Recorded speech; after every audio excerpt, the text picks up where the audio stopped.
میرے آقا صلی اللہ علیہ وآلہ وسلم امت کے ہر فرد کو جانتے ہیں، آپ کے نام کو جانتے ہیں، آپ کے والد کے نام کو جانتے ہیں، یہاں تک کہ آپ کے قبیلوں کو جانتے ہیں۔ میں نہیں کہتا، حضور ارشاد فرماتے ہیں۔ یہ میرے آقا صلی اللہ علیہ وآلہ وسلم کی حدیث ہے، مسند امام احمد بن حنبل میں بھی ہے، سنن ترمذی میں بھی ہے۔ میرے آقا صلی اللہ علیہ وسلم ایک مرتبہ اپنے حجرہ انور سے باہر تشریف لائے، میرے آقا صلی اللہ علیہ وسلم کے ہاتھ میں 2 کتابیں ہیں۔ حضور نے ارشاد فرمایا، ہے میرے صحابہ، تم جاننا چاہتے ہو ان 2 کتابوں میں کیا ہے؟ ایک کتاب دائیں ہاتھ میں ہے، ایک کتاب بائیں ہاتھ میں ہے۔ صحابہ عرض کرتے ہیں، یا رسول اللہ صلی اللہ علیہ وسلم، ان 2 کتابوں میں کیا ہے؟ میرے آقا صلی اللہ علیہ وآلہ وسلم نے ارشاد فرمایا، یہ جو کتاب میرے دائیں ہاتھ میں ہے، اس میں میری امت کے تمام جنتیوں کے نام ہیں،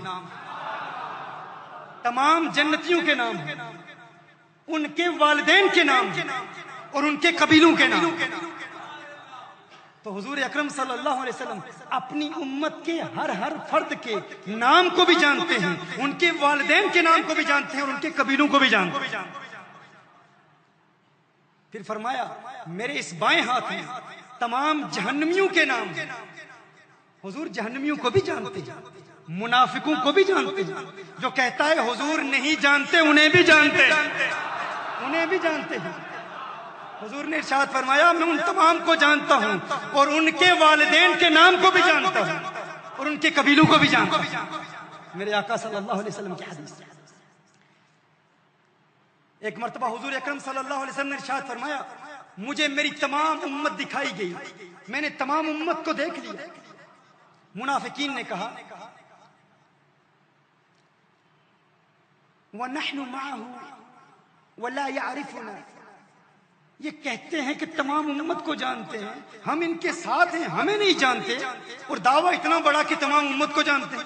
میرے آقا صلی اللہ علیہ وسلم جلال میں آ گئے۔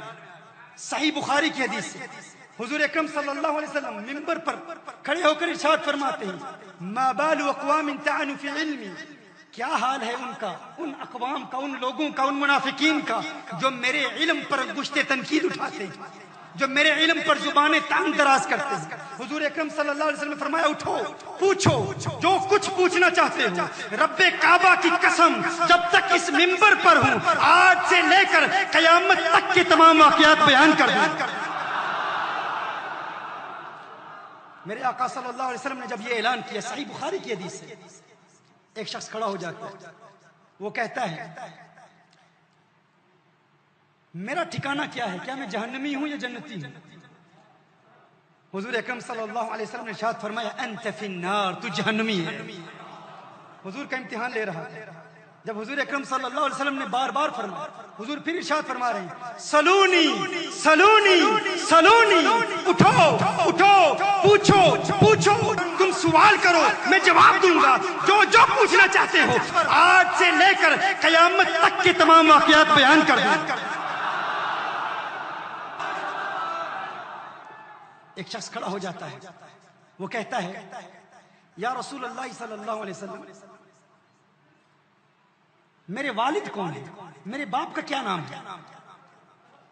اب صحابہ کا سوال دیکھیے، صحابی کا سوال بتا رہا ہے کہ صحابی بھی یہی عقیدہ رکھتے ہیں کہ حضور فقط دین کا علم نہیں رکھتے، تمام دنیا کا علم بھی رکھتے ہیں۔ اب اس کا دینی مسئلے سے کیا تعلق ہے؟ یہ پوچھنا کہ میرا باپ کون ہے۔ اب یہ وہ جہالت کا دور تھا جس میں زنا عام تھا، تو کچھ لوگوں کے حوالے سے لوگ سوال کیا کرتے تھے، اعتراض کرتے تھے کہ تیرا باپ فلاں ہے، پھر دوسرا کہتا فلاں ہے۔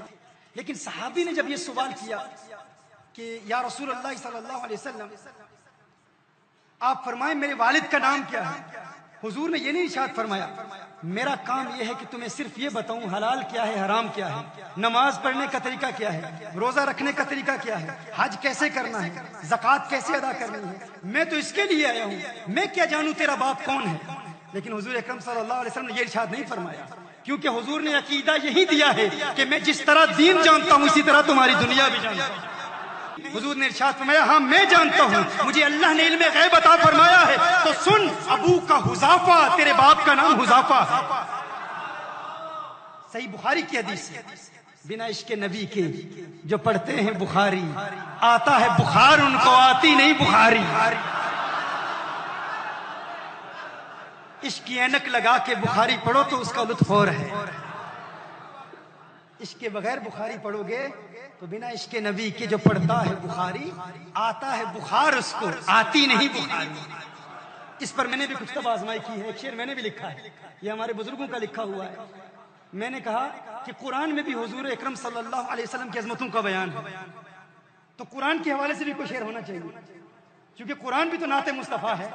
تو اس پر میں نے کہا بنا عشق نبی کے جو پڑھتا ہے قرآن, بنا عشق نبی کے پڑھتا ہے جو قرآن, وہ قرآن پڑھتا ہے نا, تلاش کرتا ہے قل لا اقول لكم عندي خزائن الله ولا اعلم الغیب, وہ پڑھتا ہے, اس سے تسلی ہوتی ہے. حضور علم غیب نہیں جانتے, لیکن پھر اچانک ایک اور آیت پڑھتا ہے وما كان الله ليطلعكم على الغیب ولكن الله يجتبي من رسله من يشاء. پریشانی, حضور علم غیب جانتے ہیں.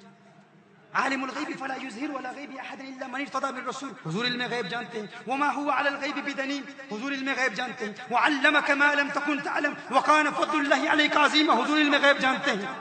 تو کیا ہوتا ہے, چہرہ زرد پڑ جاتا ہے, پیلا ہو جاتا ہے, پریشان ہو جاتا ہے. تو میں نے کہا ایسا شعر لکھنا چاہیے جو کسی بیماری پر دلالت بھی کرتا ہو اور عشق سے بھی تعلق ہو اور قرآن سے بھی تعلق ہو.